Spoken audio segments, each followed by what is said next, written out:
No tere kõigile, Hõbekun siin ja täna mõtlesin, et räägime jälle natuke hõbedast.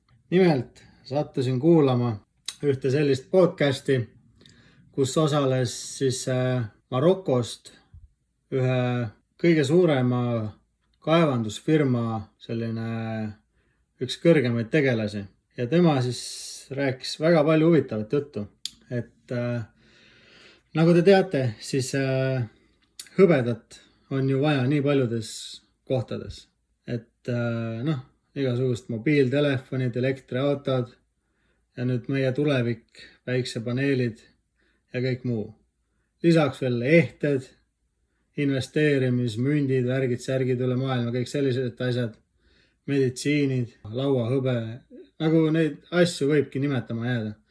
Et vajadus hõbeda järgi on väga suur ja see ainult kasvab. Et ta rääkis, et 200% on hetkel hõbeda puudujääk kogu maailmas.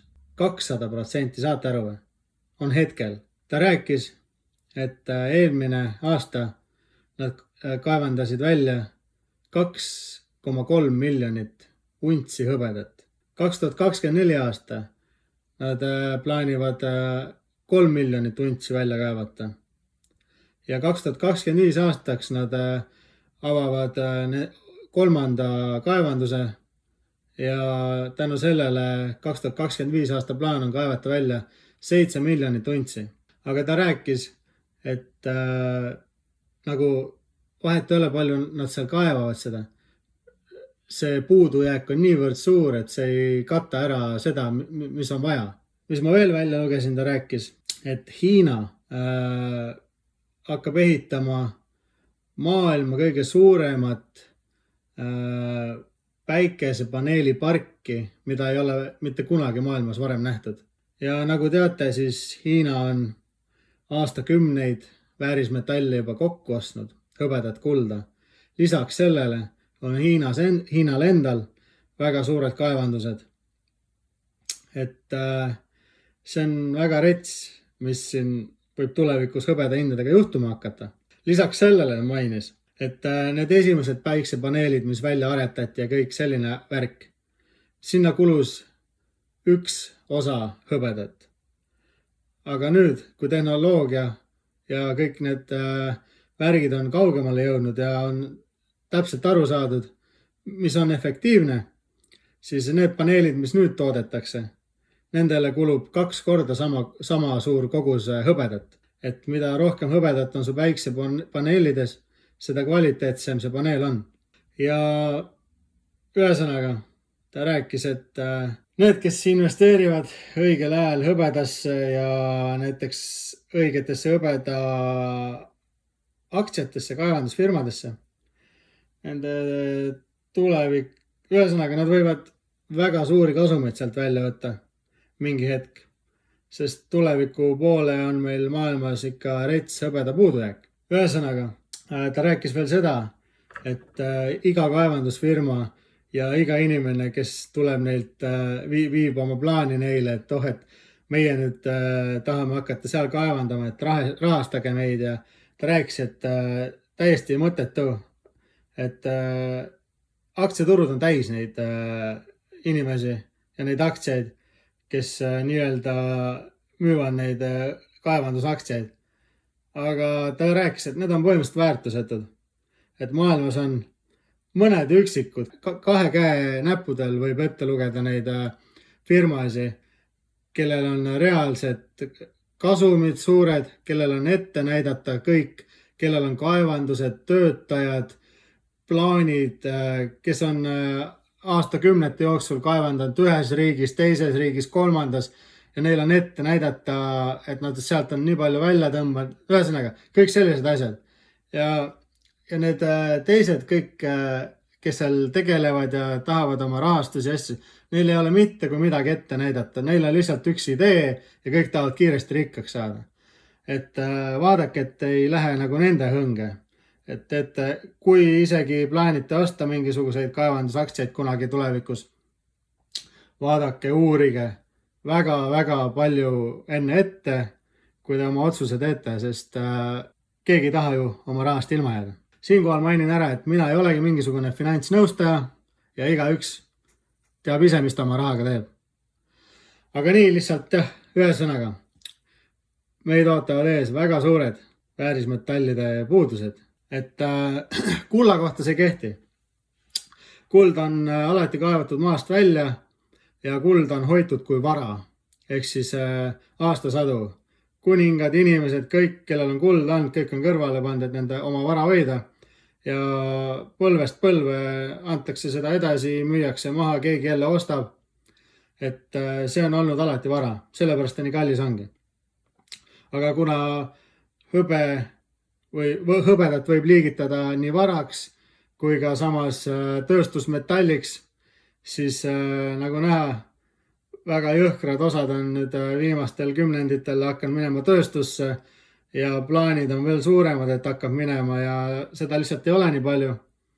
Et see saab rets olema, see saab täiega lahe olema ja ma ei tea, ma loodan, et siit tuleb ikka lähimate aastate jooksul midagi väga vinget selle hõbeda hinnaga. Aga ennustajad ei ole me keegi ja ei tea. Aga igaüks saab ise oma otsitud info kohal nagu teha väikseid spekulatsioone, mis võib juhtuda ja mis mitte. Millest ma tahtsin veel rääkida? Et näiteks Hiina, kes on juba kümnendeid ostnud kokku hõbedat näiteks. Temal ju on vaata omal ka kaevandused. Tema võib teha nüüd päiksepaneeliparke nii palju, kui tema tahab. Aga meie siin väikses Eesti riigis, meie need riigiherrad õudsalt tahavad investeerida sinna päiksepaneelidesse ja tuulegeneraatoritesse. Aga see on kõige halvem otsus eales, sellepärast, et meie ise ju ei tooda hõbedat. Me ei tooda vajalikke komponente ja me peaksime kõik sisse ostma omale. Aga see on kõige suurem lollus eales. Need riigid võivad seda lubada, kellel on see võimekus ja neil on oma kaevandused. Aga meil seda ei ole. Ja ühesõnaga, päiksepaneel, üks sisse, üks osa energiat tagasi. Tuulega oli sama lugu. Aga mida meil on maas? Meil on põlevkivi. Ja meil on seda nii palju, et me oleme kasutanud seda kümnendeid ja me peaksime seda ka kümnendeid edasi kasutama. Sest üks ühik sisse põlevkivi ja ma ei mäleta, kas oli 75 või 80 välja. Ehk siis nagu see on täielik lollus, et Eesti Vabariik peaks üldse mingi päiksepaneele või tuuleparke rajama. Täielik lollus. Meie peaksime majandama ainult põlevkiviga edasi. Aga kuna see on suur, kuidas öelda, rahapesu, raha välja pressimine, lollidelt raha ära võtmine ja riigikassa täitmine, siis ühesõnaga, mõnes mõttes see on vajalik. Aga riigile endale on see väga-väga kahjulik. Ulmemiljonilised sellised eksperimendid jälle. Rahvas maksab rohkem elektri eest, kuigi tegelikult väike riik peaks just mõtlema, kuidas oleks temale endale kasumlik, et ettevõtteid üleval hoida, inimestel oleks normaalse hinnaga elekter ja kõik muu selline. Et nii on. Aga võib-olla mõtlete, et miks Eestis siis pole oma hõbeda kulla kaevandusi. Et põhjus on väga lihtne. 20-30 aastat tagasi, isegi rohkem nüüd juba 40, võeti proovid maa seest. Et üldse midagi kaevandama hakata, on vaja proov võtta. Et kui palju hõbedat ja kulda leidub teatud siis sellise, näiteks võtame 10 ruutmeetrit, et seal 10 ruutmeetri seest peab olema teatud kogus hõbedat ja kulda, et üldse oleks mõtet hakata kaevandama, et see tasuks ennast ära. Oletame siis, et 40 aastat tagasi võeti viimati need proovid mõnest kohast ja see lihtsalt ei olnud nagu tasuv. Ei tasunud ära. Nüüd aga ma kuulsin, et 40 aastat hiljem nüüd on hakatud võtma mõndasi proove. Et meil Eestis on nagu kulda ja hõbedat alati maa sees olnud, aga nagu see ei ole nagu siiani ära tasunud. Aga nüüd võeti mingid pinnase proovid, värgid, särgid, et ühesõnaga Ida-Virumaal saadi teada sellised proovid, et ühesõnaga see isegi tasuks ära, et kulda ja hõbedat on piisav kogus seal Ida-Virumaa alades. Et põhimõtteliselt võiks hakata kaevandama. Nüüd aga Eestil pole piisavalt võimekust kõiki neid inimesi palgata, plaane teha, kaevandused rajada ja tehnikat. Ühesõnaga, ikkagi tuleksid mingid võõrad inimesed, kas hiinlased, venelased, ameeriklased, kes iganes, kellega Eesti koostööd parasjagu teeks, tuleks ikkagi nemad siia kaevandama ja meie saaksime kas väikse osa kasumi protsendist või mis, kokkuleppe asi, aga ühesõnaga see oleks, ütleme nii, et põhimõtteliselt täiesti mõttetu, sest teine riik saaks selle kogu kraami põhimõtteliselt komminnaga endale. Ja sellised lood on meie toredatel riigitegelastel praegu mõttes, et ühesõnaga süda läheb pahaks meie Eesti Vabariigist, kuna nii lolle otsuseid tehakse ja nii palju lolle on üldse seal kuradi Riigikogus, et lihtsalt nii on. Rahvas vaesub ja aina makse mõeldakse juurde ja ühesõnaga, kes veel ei ole hakanud võib-olla kõrvale panema, siis võiksite mõelda kas või ühe untsise mündikaupa, kangikaupa, vahet ei ole, iga palgapäev lõpuks kasvavad kogused suureks, ehk pensioniks saate korraliku kasumi välja võetud, saate nautida, kes teab mida, et